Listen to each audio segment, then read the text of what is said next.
Well, it looks like we're catching a little break from the snow right now, but that stuff is going away to the east before our next round comes through. Right now, conditions look pretty calm.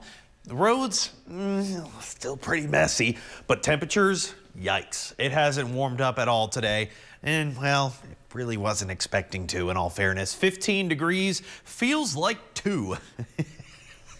Yeah, I believe it at this point. Northeast winds, luckily, calming down, not too bad, down to 12 miles an hour. Pressure relatively high, despite the fact the cold front just pushed its way through. But here's what we're looking at across the basin. Look at that, lots of those teens. Snyder down to 10 degrees, in 20s around the Stockton Plateau and much of the Trans-Pecos, with a couple of those below freezing temperatures stretching all the way down to the Rio Grande. I know, they're usually the hot spot. But here's the deal. We're watching this big band of snow kind of hanging around mainly north of Interstate 20 with sleet and not even freezing rain. Freezing rain is going to be in northern Mexico, but that sleet is continuing all the way just south of Interstate 20 down through Ozona all the way to Sanderson and the Rio Grande. The heaviest impacts right now going to be Big Spring, Colorado City, Snyder, and Gale, looking at a little bit of that heavier snowfall action, while much of Midland and Odessa, even out toward Monahans and even a bit of Hobbs,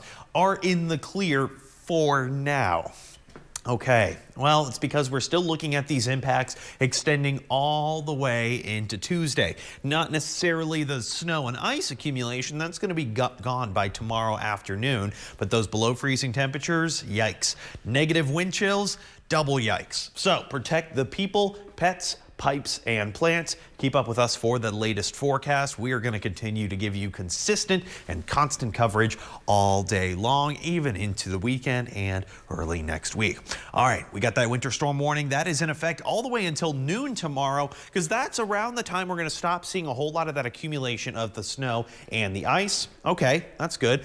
But it's going to continue into the overnight hours. We're still looking at 11 degrees for the low. Yeah, that's cold.